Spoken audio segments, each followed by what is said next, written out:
Hola, mi nombre es Valeria. Este es mi nuevo video original en mi canal original. Ahora seguirá mi locutor. Suscríbanse. Disfruten del video. Son las 3 de la tarde, pero el sol no ha salido en todo el día. En esta parte del mundo, en diciembre, el sol no existe. Solo hay una oscuridad permanente, negra y total, cortada por vientos de 50 nudos y olas de 7 metros que golpean el acero como martillos. La temperatura del agua es de -2 grados. Un hombre que caiga al mar tiene menos de 10 minutos antes de que el corazón se detenga. En medio de ese infierno ártico, un crucero de batalla de 32.000 toneladas avanza a 25 nudos hacia el norte. Su nombre es Scharnhorst. A bordo hay 1.968 hombres. En este momento, ninguno de ellos sabe que están navegando directamente hacia una trampa preparada con meses de anticipación. Lo que va a ocurrir en las próximas 5 horas es una de las batallas navales más brutales de toda la Segunda Guerra Mundial. Una batalla que los libros de historia han mencionado, pero que muy pocas personas conocen en detalle. Una batalla que terminó con 1.932 hombres muertos en el Ártico el día de San Esteban. Una batalla que dejó solo 36 supervivientes. Esta es la historia completa del hundimiento del Scharnhorst. Y hay una pregunta al final que los historiadores navales llevan 80 años intentando responder. Una pregunta sobre un mensaje de radio transmitido en los últimos minutos del barco, cuando el agua ya entraba por las escotillas y los hombres sabían que no había rescate posible. Un mensaje que nunca fue publicado oficialmente. Un mensaje cuyo contenido cambiaría la forma en que entendemos por qué murieron esos 1.932 hombres. Pero para entender esa pregunta, primero hay que entender quién era el Scharnhorst, qué estaba haciendo en esas aguas y por qué los británicos sabían exactamente dónde encontrarlo. El 20 de diciembre de 1943, 6 días antes de la batalla, el vicealmirante Eric Bay se encontraba en su despacho en Kiel, mirando un mapa del Mar del Norte y el Ártico noruego. Llevaba una semana mirando ese mapa y llegando siempre a la misma conclusión. La operación que le estaban pidiendo era un error. Bay tenía 45 años. Era un oficial de destructores, rápido en sus decisiones, directo en sus juicios. Había combatido en Narvik en 1940 y había sobrevivido a batallas en las que casi todos los demás perecieron. Sus superiores lo conocían como un hombre de pocas palabras y juicios precisos. Y en este momento, su juicio era claro. Enviar el Scharnhorst al Ártico en diciembre para atacar un convoy soviético era arriesgarse innecesariamente por un objetivo que no justificaba la pérdida del barco. El convoy en cuestión era el Jutta Duawavelus 55B. 19 barcos mercantes cargados con suministros militares destinados a la Unión Soviética. Tanques, camiones, artillería, munición. Saliendo de Loch F, en Escocia, con destino al puerto de Murmansk. Para el mando alemán, destruir esos convoyes era una prioridad estratégica. Cada tonelada de material que llegara a los soviéticos se convertiría en armas, apuntando hacia el frente oriental, donde la Wehrmacht ya llevaba 2 años retrocediendo. El Scharnhorst era la pieza central de la Fuerza K, el grupo de superficie alemán, estacionado en los fiordos del norte de Noruega. Su trabajo era interceptar los convoyes del Ártico y destruirlos antes de que llegaran a Murmansk. El problema de Bay no era el objetivo. El problema eran las condiciones y algo que él no podía saber. Las condiciones en el mar de Barents en diciembre de 1943 eran extremas, incluso para los estándares del Ártico. Los 5 destructores que debían acompañar al Scharnhorst apenas podían mantener el rumbo con el oleaje. En varias ocasiones durante las semanas previas, Bay había solicitado al alto mando naval que la operación se pospusiera.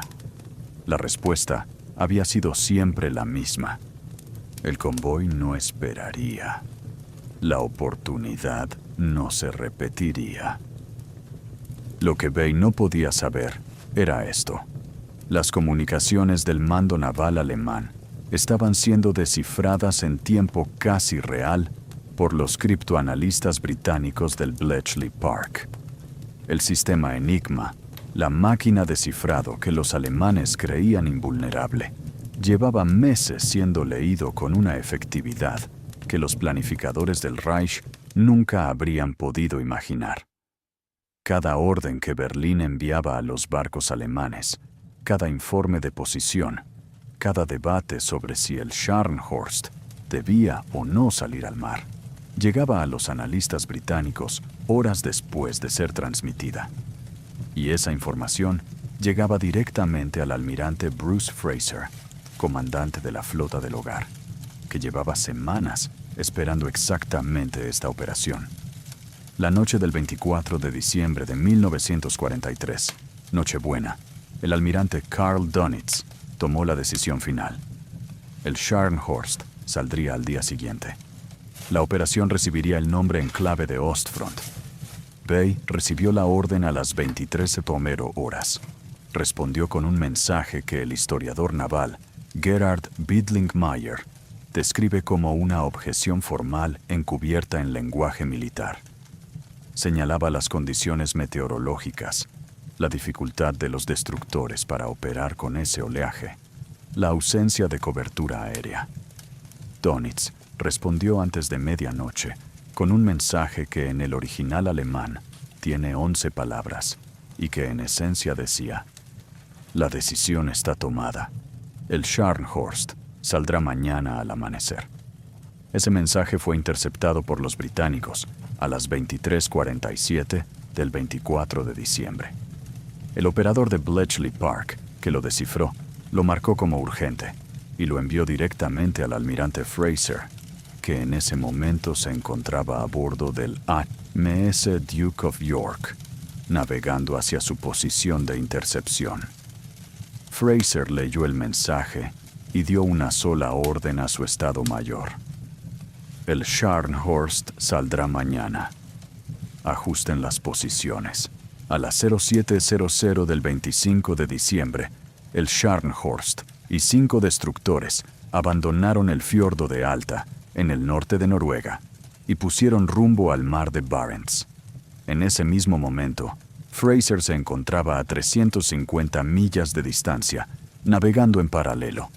Entre ambas fuerzas, oculto en la oscuridad ártica, el convoy Jota Tablobobot 55D avanzaba lentamente hacia Murmansk. El tablero estaba listo. La trampa estaba preparada. Solo faltaba que el Scharnhorst llegara al lugar equivocado en el momento equivocado. Y lo haría. Porque el almirante Bay era exactamente el tipo de oficial que hace lo que le ordenan, aunque sepa que la orden es un error. Y porque Dönitz, en Berlín, tomaba decisiones sobre el Ártico, sin saber que los británicos leían sus comunicaciones en tiempo real. Pero había un tercer factor, uno que los historiadores mencionan menos, pero que resultó igual de decisivo. Ese factor tenía nombre. Era el HMS Belfast. A las 08:40 del 26 de diciembre, el crucero ligero HMS Belfast, parte de la Fuerza 1 del vicealmirante Robert Burnett, detectó por radar un contacto a 35.000 metros. Era el Scharnhorst. Burnett tenía 3 cruceros, el Belfast, el Norfolk y el Sheffield.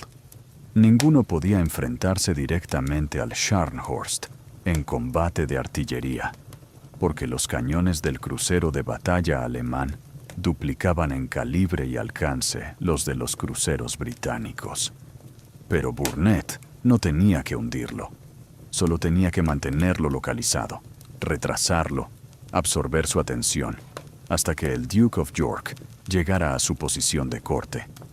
Para entender por qué eso era posible, hay que entender quién era el Scharnhorst y por qué los 1968 hombres que iban a bordo aquella mañana creían, con razones sólidas, que eran invencibles.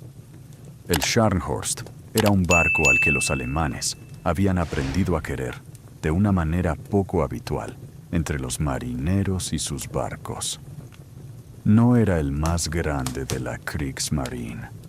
Ese honor pertenecía al Bismarck y al Tirpitz, pero tenía algo que esos barcos no tenían: un historial de combate real que parecía demostrar que era, en algún sentido difícil de expresar, en términos técnicos, indestructible. Había entrado en servicio en enero de 1939. 229 metros de eslora. 32.000 toneladas a plena carga de combate. 9 cañones principales de 280 milímetros en 3 torretas triples. Velocidad máxima de 32 nudos, la más alta de cualquier barco de su clase en cualquier marina del mundo. Y un sistema de compartimentación diseñado para absorber inundaciones severas sin comprometer la flotabilidad. Pero lo que hacía especial al Scharnhorst no eran sus especificaciones, era su historial. En noviembre de 1939 había hundido el crucero auxiliar británico HMS Rawalpindi. En junio de 1940 había hundido el portaaviones HMS Glorious y 2 destructores de escolta. En 1941 había completado la Operación Berlín, 2 meses en el Atlántico Norte, en los que hundió 22 barcos mercantes con 115.000 toneladas de desplazamiento total, esquivando todas las fuerzas que la Royal Navy enviaba a interceptarlo. En febrero de 1942 había protagonizado la Carrera del Canal. Junto con el Gneisenau y el Prinz Eugen, atravesó el Canal de la Mancha de noche y de día, pasando por delante de las costas inglesas, y llegó intacto a los puertos alemanes. En esa misma operación, había absorbido el impacto de una mina y 2 torpedos aéreos sin perder velocidad operativa. Los equipos de control de daños sellaron las inundaciones en menos de 20 minutos. Sus tripulantes lo llamaban Der Stolze, el orgulloso, y tenían razones para ese nombre. El capitán del Scharnhorst era Fritz Julius Hintze, que había asumido el mando en agosto de 1943. Metódico, exigente, con una disciplina de combate que sus superiores describían como sobresaliente. A sus 43 años, era uno de los oficiales de superficie más respetados de la Kriegsmarine. A las 04:00 del 26 de diciembre, Bay tomó una decisión que resultaría fatal. Ordenó a los destructores que buscaran el convoy de forma independiente, dispersándose en abanico hacia el norte. Con ese oleaje, los destructores eran más un estorbo que una protección, y separándose cubrirían más área. Pero la consecuencia era que el Scharnhorst quedaba solo, sin escolta, en aguas donde Bay desconocía completamente la posición de las fuerzas británicas. A las 07:30, Bay envió a Dönitz un mensaje de posición. Fue interceptado en Bletchley Park a las 07:43. A las 07:55 estaba en manos del Estado Mayor de Fraser. La trampa se cerraba. A las 09:24, el HMS Belfast abrió fuego. El Norfolk y el Sheffield se unieron de inmediato. El Scharnhorst, que navegaba en oscuridad relativa y con tiempo cerrado, recibió los primeros proyectiles antes de que sus operadores de radar hubieran localizado con precisión la posición de los cruceros británicos. Uno de los primeros proyectiles del Norfolk impactó en el director de control de fuego del Scharnhorst. Ese impacto, aparentemente menor en un barco de 32.000 toneladas, tuvo una consecuencia táctica que los analistas identifican como uno de los factores determinantes. El director de control de fuego era el sistema centralizado que coordinaba la artillería principal. Con él dañado, la precisión de los cañones se redujo de forma significativa en las horas siguientes.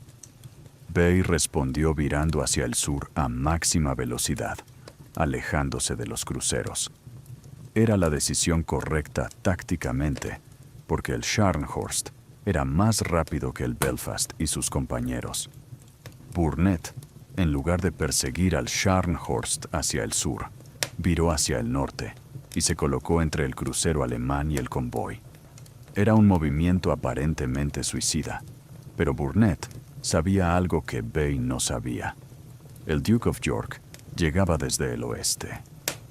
Cada minuto que retrasara al Scharnhorst era un minuto que Fraser ganaba. A las 12:21, el Scharnhorst reapareció en los radares del Belfast. Bay había girado de nuevo hacia el norte, intentando alcanzar el convoy. En el intercambio de artillería que siguió, un proyectil de 280 milímetros impactó en la torreta trasera del Norfolk. Mató a varios hombres e inutilizó 2 cañones. Pero el Scharnhorst también recibió impactos. Uno penetró en la proa y provocó una inundación que redujo la velocidad en 2 nudos. Bay volvió a virar, primero hacia el este, luego hacia el sur, intentando salir del contacto y buscar un ángulo de aproximación al convoy. No lo consiguió. Burnett mantuvo el contacto por radar durante todo el tiempo. A las 14:00, Bay decidió abandonar la operación. Los destructores seguían dispersos y sin responder. Envió un mensaje a Dönitz, regresando a base. La operación es inviable sin escolta. Ese mensaje llegó a Bletchley Park a las 14:08 y estaba en manos de Fraser a las 14:20. El Duke of York estaba a 150 millas al oeste, avanzando a 24 nudos. Fraser calculó que el Scharnhorst, con la velocidad reducida por los daños, pasaría exactamente por delante de su posición dentro de 75 minutos. Las matemáticas eran perfectas. A las 16:17, el operador de radar del Belfast detectó al Duke of York aproximándose desde el oeste. A las 16:32, el radar del acorazado detectó al Scharnhorst a 40.000 metros. Bay no sabía nada. Sus equipos de radar no habían detectado nada al oeste. Era completamente oscuro. Eran las 16:45 del 26 de diciembre, a 72 grados de latitud norte. El sol no había salido en todo el día y no saldría en los siguientes 2 meses.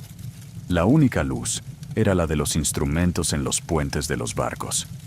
Fraser ordenó que los proyectores del Duke of York y sus destructores iluminaran al Scharnhorst simultáneamente. En la oscuridad total, la iluminación repentina de múltiples focos sobre el casco de un barco a menos de 12.000 metros tiene un efecto que los supervivientes alemanes describirían después como aparecer de repente sobre un escenario iluminado cuando uno cree estar completamente solo en la oscuridad. A las 16:51, el Duke of York abrió fuego.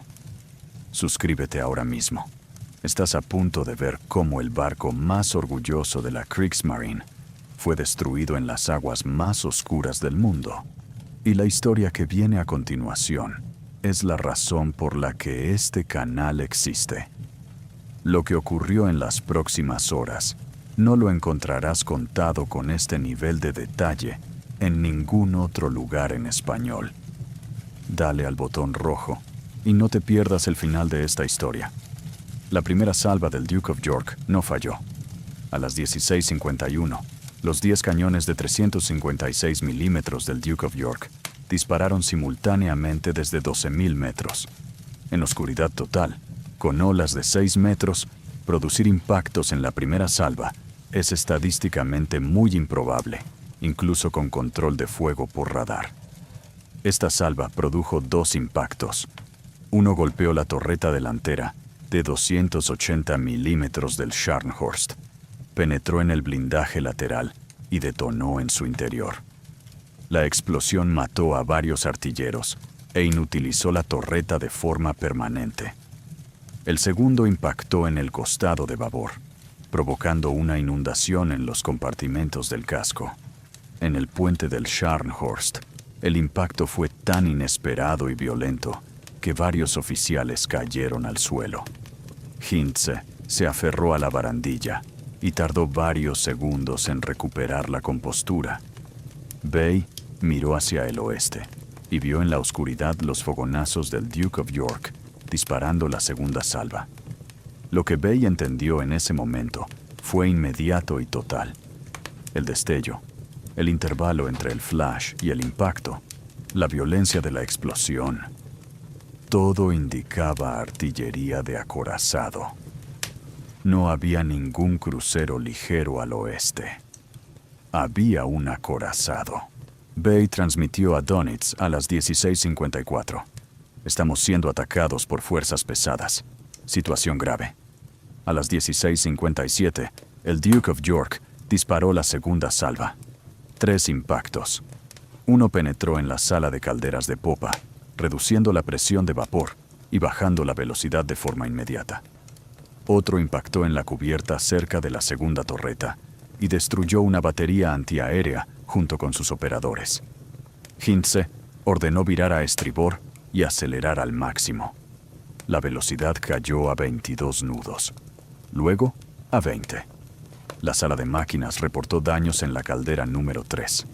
Los equipos de control de daños corrían por los pasillos, intentando sellar los compartimentos inundados. El Scharnhorst respondió con sus torretas intactas. Las torretas B y C, que seguían funcionando. Los proyectiles de 280 milímetros cruzaron la oscuridad hacia el Duke of York, pero ninguno impactó de forma directa. Los artilleros alemanes, trabajando sin el director de control de fuego que había sido dañado en el primer encuentro con Burnett, disparaban sobre la posición aproximada de los fogonazos. En condiciones normales, la artillería alemana era excelente. En esas condiciones, era insuficiente. Durante las 2 horas siguientes, el Scharnhorst intentaba alejarse hacia el este buscando la oscuridad. El Duke of York lo seguía por radar disparando salvas regulares. Los cruceros de Burnett atacaban por el flanco. Los destructores buscaban ángulos de lanzamiento de torpedos. Los impactos se acumulaban. La sala de calderas de proa quedó fuera de servicio a las 17:20, velocidad 18 nudos. La sala de comunicaciones de popa fue destruida a las 17:45. El control de inundaciones de proa, sobrecargado a las 18:10. Velocidad 14 nudos a las 18:30. A las 18:40, el Scharnhorst avanzaba a 8 nudos. La proa estaba visiblemente más baja que la popa. Los equipos de control de daños ya no podían seguir el ritmo de las inundaciones. Fue en ese momento cuando los destructores lanzaron sus torpedos. Los destructores HMS Savage, HMS Saumarez, HMS Scorpion y HNORMS Stord se aproximaron por ambos flancos. El Saumarez recibió varios impactos, pero mantuvo el rumbo. El Scorpion y el Stord lanzaron sus torpedos desde menos de 2.000 metros. 3 torpedos impactaron en el costado de babor en 45 segundos. La primera explosión levantó una columna de agua de 30 metros, visible desde el Duke of York, a más de 10 kilómetros. La segunda, más profunda, produjo lo que los supervivientes describirían como el rugido de un animal herido. La tercera abrió un desgarro en el casco de más de 10 metros de longitud, por debajo de la línea de flotación.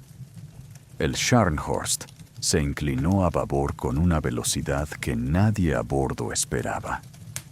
La inclinación alcanzó los 7 grados en menos de 3 minutos, luego los 12 grados. Los hombres en los pasillos del costado de babor tuvieron que agarrarse a las paredes para no caer. Hintze transmitió a todos los puestos: preparar evacuación. Bay dictó un último mensaje a las 19:09. En el Scharnhorst combatimos hasta el último proyectil. Largo viva Alemania.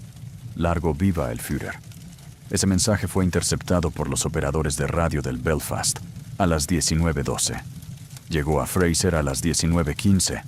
El almirante ordenó al Duke of York un último salvo a corta distancia. A las 19:30, el Scharnhorst comenzó a hundirse. Los hombres en las cubiertas superiores saltaron al agua. -2 grados. Viento a 50 nudos. Olas de 6 metros. Un hombre sin traje de supervivencia tiene entre 5 y 10 minutos antes de que la hipotermia paralice el corazón. Los destructores británicos se acercaron al área a las 19:50 y comenzaron a recoger supervivientes. El oleaje hacía la operación extremadamente difícil.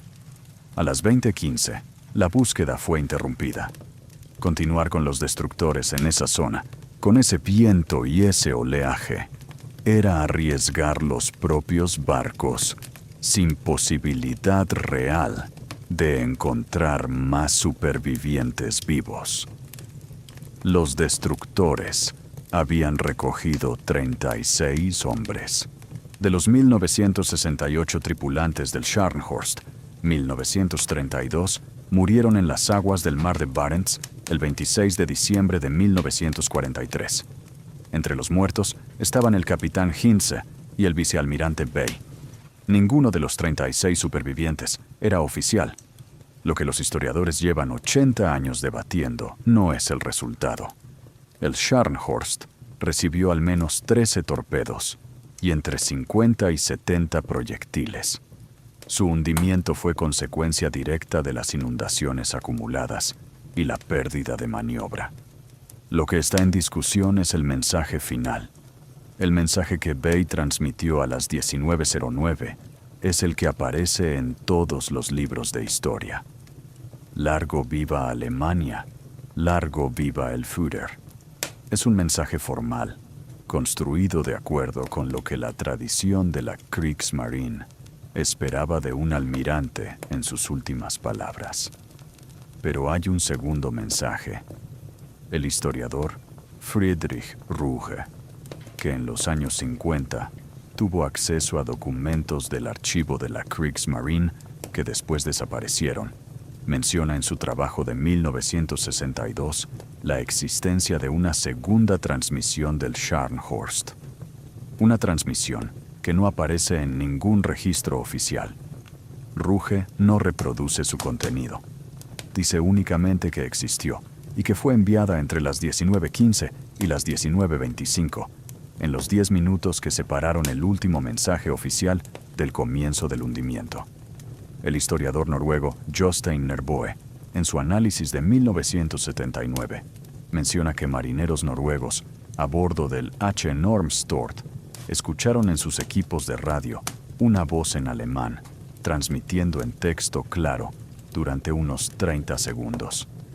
No hablaban alemán con suficiente fluidez para transcribir el contenido, pero describieron el tono como diferente al de los mensajes militares normales.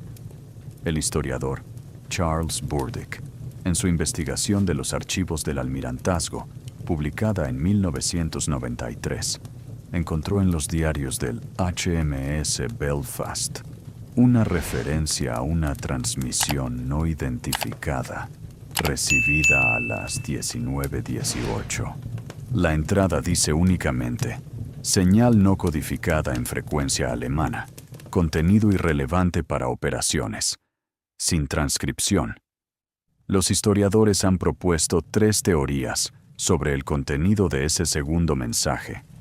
La primera, era personal, una última comunicación de Bay o Hintze, dirigida a sus familias o a oficiales específicos, transmitida en texto claro, porque el protocolo descifrado ya no tenía sentido. La segunda, propuesta por Hans-Jürgen Brennecke en 1960. El mensaje era una advertencia operativa a los destructores que Bay había separado esa mañana y que navegaban hacia la zona de batalla sin saber que el Scharnhorst estaba perdido. Si fue eso, funcionó. Los 5 destructores regresaron a Noruega sin pérdidas. La tercera teoría es la más incómoda políticamente, tanto para Alemania como para Gran Bretaña, y por eso ha recibido menos atención académica. Fue planteada por el historiador naval danés Peter Skjold en un artículo de 2001. Sugiere que el segundo mensaje era una recriminación directa a Dönitz por haber enviado el Scharnhorst a esta operación, conociendo las condiciones y sabiendo, como Bay había señalado desde el principio, que la misión era tácticamente imprudente. Skjold basa esta teoría en documentos de Bletchley Park, desclasificados en los años 90, que incluyen el intercambio entre Bay y Dönitz del 24 de diciembre. Un hombre que había protestado formalmente la noche antes, que había visto confirmadas todas sus preocupaciones durante el combate y que estaba en los últimos minutos de su vida con su barco hundiéndose bajo sus pies. Podría haber decidido transmitir lo que no había podido decir en los canales oficiales mientras quedaba tiempo. Esta tercera teoría no tiene confirmación documental directa.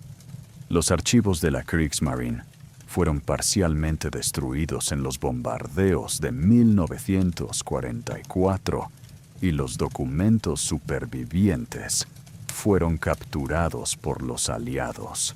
Algunas categorías de transcripciones de señales del almirantazgo siguen sujetas a restricciones parciales. Lo que sí puede decirse con certeza es esto: el mensaje existió. Fue escuchado por marineros noruegos a bordo de un destructor aliado. Fue registrado, aunque sin transcripción, en el diario de operaciones del Belfast, y fue omitido de todos los informes oficiales de la batalla. Lo que sí es un hecho documentado. Dönitz nunca mencionó públicamente la objeción formal de Bay del 24 de diciembre, ni en sus memorias de 1958, ni en ninguna entrevista, antes de su muerte en 1980. La objeción fue descubierta en los archivos de Bletchley Park en los años 90. Suscríbete antes de continuar. Lo que queda por contar es la parte de esta historia que ningún informe oficial quiso documentar. La razón por la que 1932 hombres murieron en el Ártico esa noche no la encontrarás resumida en ningún manual de historia. Es más complicada y más humana que eso. Suscríbete para no perderte lo que viene. Los 36 supervivientes llegaron a Scapa Flow el 27 de diciembre, fríos y heridos. Fueron interrogados por la inteligencia naval británica en los días siguientes. Ninguno había estado en el puente durante las últimas horas y sabían muy poco sobre los eventos del combate, más allá de lo que podían observar desde sus posiciones. El marinero Wilhelm Gott estaba en la sala de máquinas de estribor cuando el barco comenzó a inclinarse definitivamente. Describió los hombres corriendo hacia las escaleras, el sonido de las explosiones en los compartimentos adyacentes, el agua entrando por las juntas de los mamparos, el cambio en el ruido de los motores a medida que el agua los alcanzaba.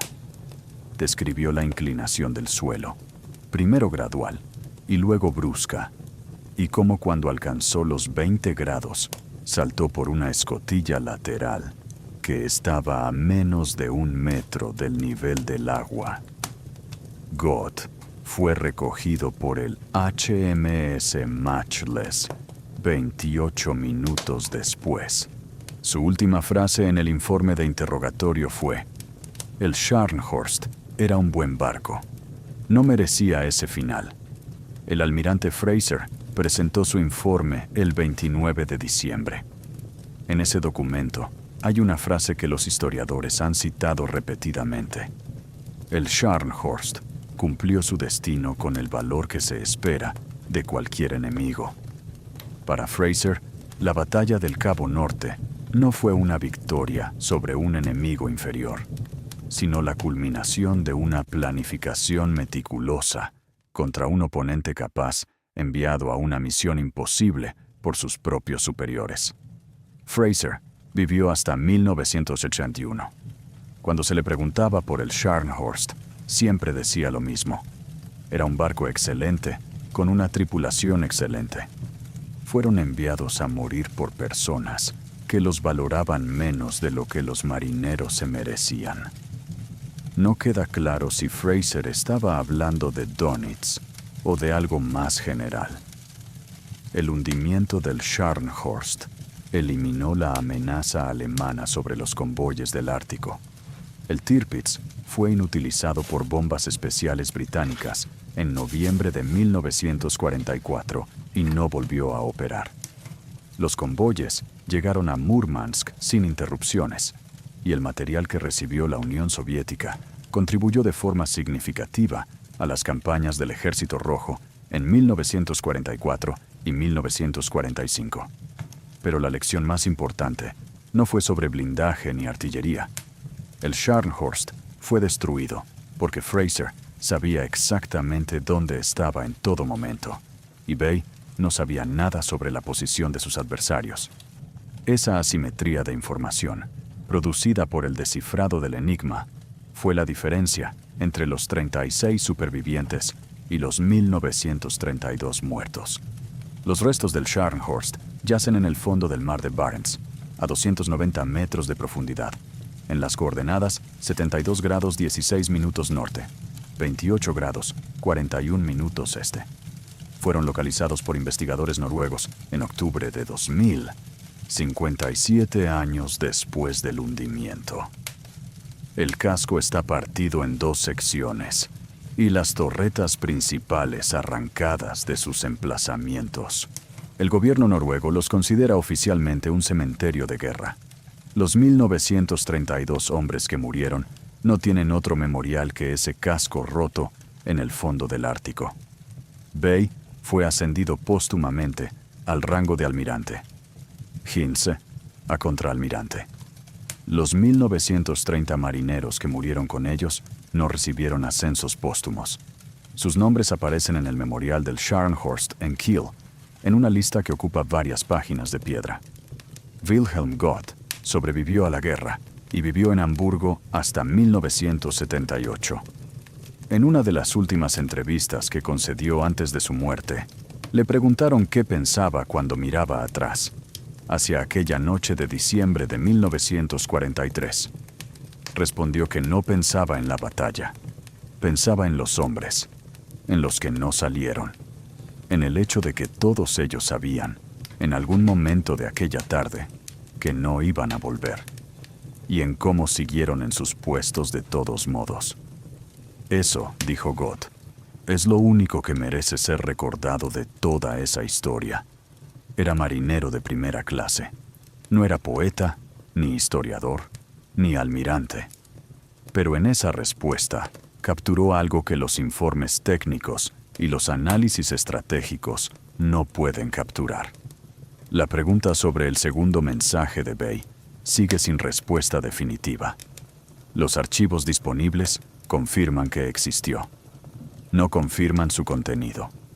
Si la teoría de Skjold es correcta y el mensaje era una recriminación de Bay a Dönitz, entonces representaría algo extraordinariamente raro en la historia militar de cualquier ejército o armada. Un comandante que ha perdido su barco, que sabe que va a morir en los próximos minutos, que ha cumplido con todos los protocolos, que ha dicho las palabras que la tradición exigía y que elige gastar sus últimos 30 segundos de radio en decir lo que realmente piensa sobre las decisiones que lo llevaron hasta ese punto. No es lo que los libros de historia naval suelen documentar. No encaja en las narrativas de valor, sacrificio y deber que rodean a los combates como este. Es más humano que todo eso. Y quizás por eso nadie en ningún bando tuvo mucho interés en que quedara registrado. El Scharnhorst todavía está en el fondo del mar de Barents. Sus cañones no dispararon el último proyectil que podría haber cambiado la batalla, pero estuvieron cargados hasta el final. 1932 hombres que no tenían a dónde ir y siguieron en sus puestos. 36 hombres que llegaron a contarlo. Si esta historia te ha llegado, deja un comentario con lo que piensas sobre el segundo mensaje de Bay. ¿Era una advertencia a los destructores o algo más? El debate lleva 80 años abierto y todavía no hay consenso entre los historiadores. Suscríbete para no perderte las próximas historias de este canal, porque hay relatos como este, documentados, reales, con personas reales, que nunca han sido contados en español con este nivel de detalle. Cada vídeo de este canal existe para que estas historias no queden enterradas en archivos que nadie lee. Nos vemos en el siguiente.